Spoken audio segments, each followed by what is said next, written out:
and welcome to another episode of Gaming the System with myself, Jem and Matt.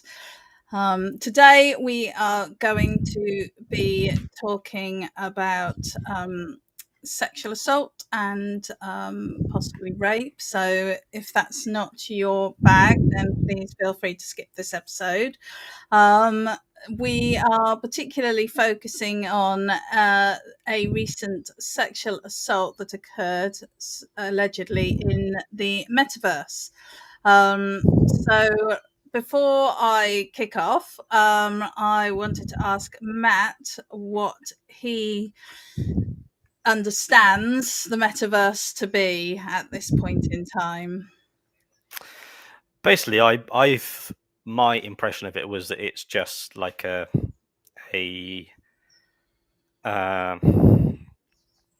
virtual world. Like it's just like putting a VR headset on.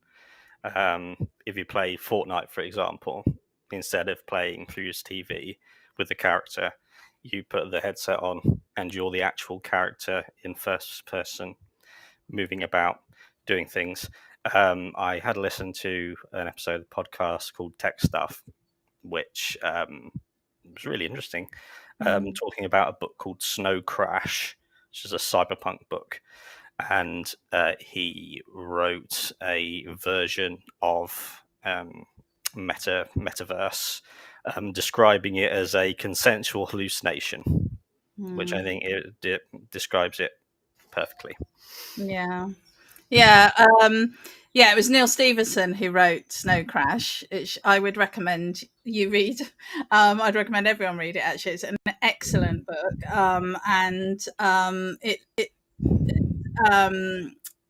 Neal Stephenson's got a real gift for sort of seeing what's going to come next, really. And he talks a lot about the things that we are now experiencing. And it's now 30 years old, I think, Snow Crash. So it's quite an ancient book, really, by him. So yeah, that's absolutely exactly what the Metaverse is in sort of classic terms. Neal Stephenson, I think, is generally credited with coming up with the concept. It's not a million miles away from the idea of cyber space and other similar terms, really. And it's this idea that we will at some point be spending most of our time, if not 99% of our time, in an online environment. And as we develop haptic suits and other gear, then we will be able to have an increasingly immersive experience in those online worlds. Now, what was really interesting is I was listening to a podcast where they said, perhaps surprisingly, this the technology that's sort of working us towards a metaverse has its roots in gaming. And I felt about laughing, because to me, obviously it's going to have its roots in gaming. And I mean, even in your initial introduction, Matt, you just mentioned Fortnite. So, our thoughts almost immediately go to gaming. Well, I thought that pretty much anyone's thoughts when thinking about the metaverse would have gone to gaming. But I wonder if, with this last few years, whether communication platforms like the Zoom and Microsoft Teams and things like that have changed our concept of being online into a sort of more real world kind of environment and space. So one of the things that we wanted to talk about today is that that in a few months ago, an accusation was made by a researcher who claims that she was sexually assaulted in the online space, in the Metaverse, which is the currently Horizon Venues, which is the VR space and social environment set up by Meta, Facebook. So early days for this technology, and she claims that this is Nina Jane Patel claims that she was sexually assaulted by being surrounded by several men who touched and groped her virtual body, and said made inappropriate comments and aggressive comments. And she was in this virtual environment, so she took off her VR headset, but even then she could still hear their voices through the headset, and they were making sort of very classic comments like, oh, don't pretend you didn't love it and this is what you came here for. So she didn't report this to the police because she felt that there wasn't really anything that they could do about it because this was a virtual scenario. But she has spoken out about it because this is what she does. This is her research area, looking at the impact of virtual environments on humans. So I was wondering, Matt, how you feel about, is it possible to sexually assault somebody in a virtual environment? When you frame, that's a really interesting framing. You think, can you sexually assault a virtual body? And you think, can it? I'll go with, rather than trying to overthink it too much. Yes, I think you can inflict a traumatic experience that triggers physical reactions, and that can be done through it's the medium, but the behavior is the same, to exert power over a more often than not women, to live out this kind of fantasy where you get to do whatever you want. And I think that whenever new technology or boundaries are being pushed, it's always sold as sort of, oh, it's the Wild West, it's a land of opportunity, that anything can be done. But the problem is, when there are no rules, the house rules apply. And the house rules of the world are patriarchy and capitalism, which means capitalism means get as many people as possible using your product. It doesn't matter. And then that means that when these people come in and there are no rules, they can behave the way the patriarchy allows them to, which is to do and say terrible things to particularly women. And I think that the scale of the problem depends on the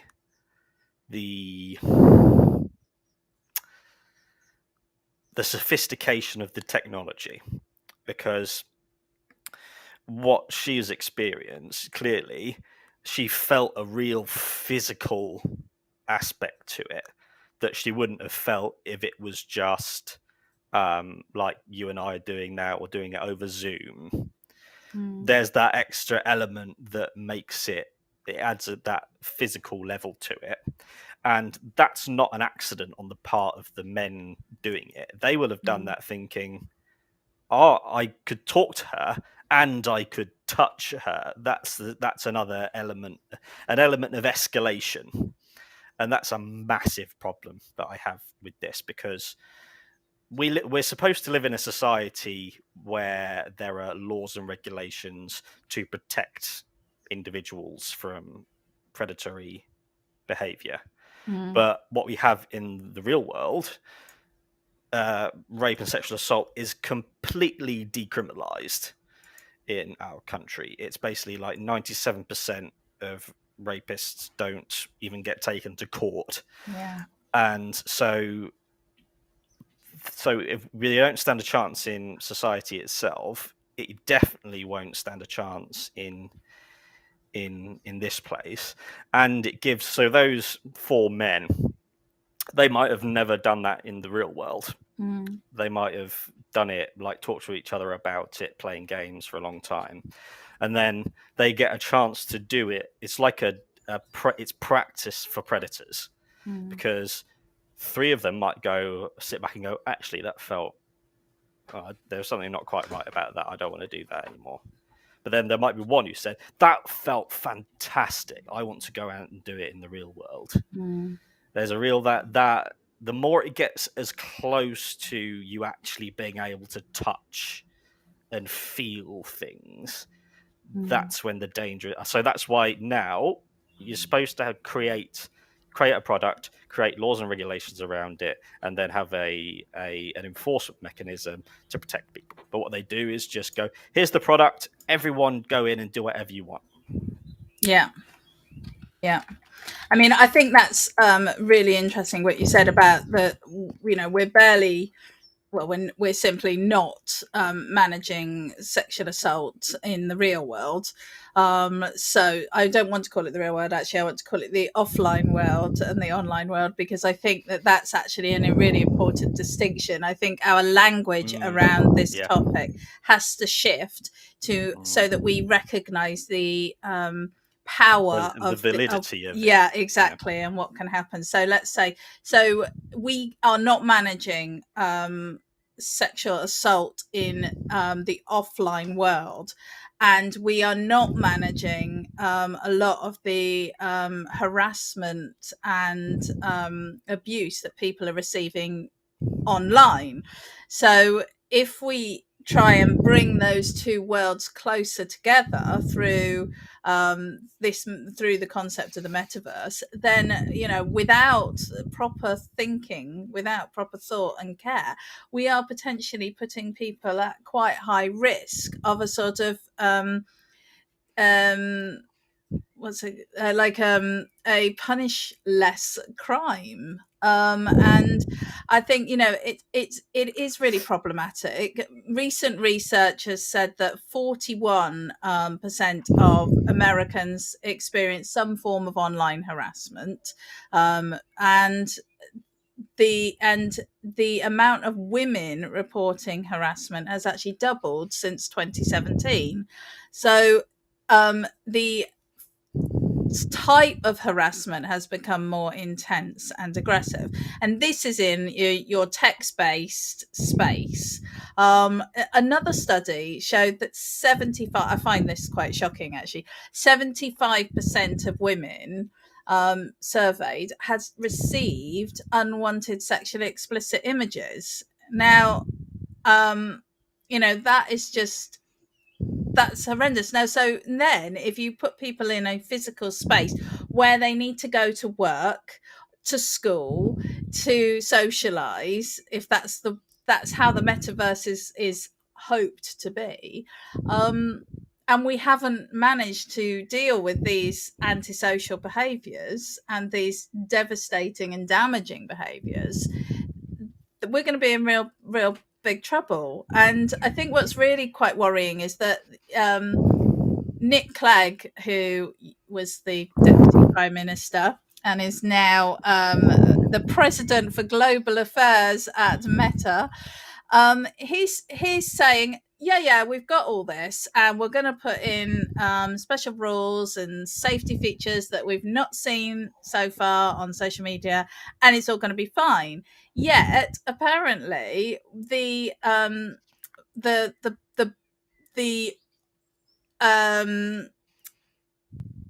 just looking at this, the Meta investors demanded that in December that Meta do a actual investigation into the potential civil and human rights harms that the metaverse could experience, that people in the metaverse could experience, and they ignored that, and then they raised it again at a meeting, in an investors meeting in May, and it was voted down. So Meta themselves are not doing proper investigations into the potential issues here, whilst at the same time going, sure, we've got this in hand, we're just going to put in some stuff, but we don't know what stuff they're going to put in and how it's going to protect people. I mean, Matt, have you heard about any of the protections that are being considered for these sorts of scenarios? No, because as I said, my perspective on the world is that the two founding pillars are patriarchy and capitalism. Mm.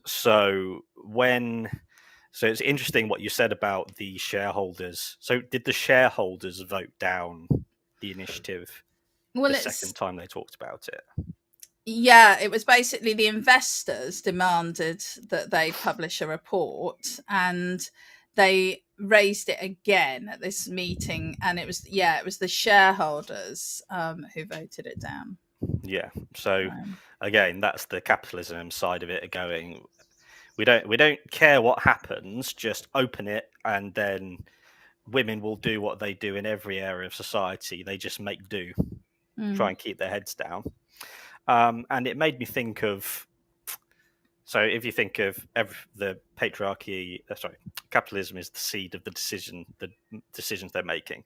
Because if it wasn't that, if it was genuinely doing the best thing, the best product for people, then they would start with the safeguards and have that be the center. But instead, it's get out to as many people as possible. And it makes me think of the gun violence in America. Looking at, so like we have a society in Britain, we have a society in America. In Britain, there is a law that we don't have guns, and that law is there to protect people. And here we have, it was 3%, I think 2020, 4% of homicides in Britain were from a gun. In America, it's 79%. And in 2020, this is the most this is the same, the seed that this grows out of, the capitalist seed, is exactly the same kind of seed which is growing into Meta as well. So it's very easy to say, oh, there's no one's getting hurt, it's all virtual stuff. But it's coming from this place that allows 45,000 deaths in 1 year from guns. And if you think that's horrifying on its own, 25,000 of those 45,000 are suicides. So that's what's at the root of this. That's the horror of that.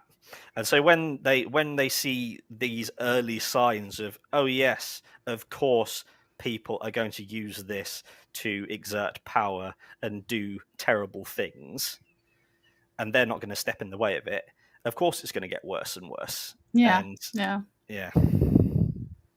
I mean, I think it's really interesting because if you look at all the recent stuff with Elon Musk wanting to take over Twitter, and one of the things that he talks a lot about is freedom of speech, and he wanted to kind of really open Twitter up. And Twitter, you know, it already is a hotbed of bad behavior, and I think, you know, with if it was opened up even more, it would become extremely problematic. But isn't it interesting how generally the people that want to open these things up and want to remove moderation and any kind of sort of like restrictions are generally white cis men? You know, they are the privileged people who don't experience a lot of the harassment or the abuse that many other groups do, and they're the ones that are saying, oh, we don't need any restrictions, we everyone will just get on and it'll be fine. And unfortunately that just simply is not the case. And I think, you know, one of my other favorite, I'm not just doing like a big podcast advert today, but one of my very favorite podcasts at the moment that I listen to is called The Bunker. And they talk about all things political. and they do sort of like a daily, I mean, the Ridiculous Ailey podcast, and it's brilliant. But they recently did a series of, I think it was 3 or 4 specials on the metaverse. And on one of the sessions, which was called "Does the Metaverse Need Laws?" they had Lorna Woods, and she is a professor of internet law from Essex University. She recently received an OBE for her work on the online harms bill, because she is, along with other people, she's looking at the need for a statutory duty of care, and that is overseen by an independent regulator, and that can then help protect against some of the concerns that we all have regarding social media, because what she wants to do is to make those spaces into sort of public spaces. Therefore, they are governed by public restrictions and public laws, and it's up to the government to legislate, and it's up to the organizations to put safeguarding and the safe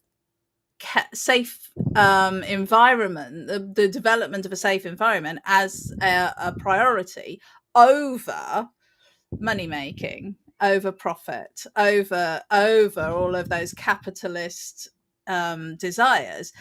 And it's a shame we live in a world where that has to be legislated on. But I think, that's one of the things that you talk about a lot, Matt, about the capitalism, about the negative impact that has on our society. And it's up to governments who are there to, look after society, to ensure that balance is kept. And as it stands at the moment with the internet in general, we have private organizations running these public spaces, which we all happily use, and literally nobody is keeping an eye on what they're doing or ensuring the safety of the users. I mean, the idea of sort of online sexual assault isn't new. I mean, it's been around since online spaces were around, and there are examples going back to the 90s of people claiming that has occurred. And I think, as somebody who's been a long-term user of these online spaces, I can certainly say there's been times when I have been exposed to or experienced behavior that I have not okayed. It's been non-consensual sexual behavior, and I don't know if I've ever thought of that as sexual assault, but it certainly has at times been quite uncomfortable and quite awkward. And especially if you then go on to see those people in the offline world, there's, it isn't simply online versus offline, and the two are completely separate. There is really a link there, and an emotional connection to your virtual persona, your virtual avatar.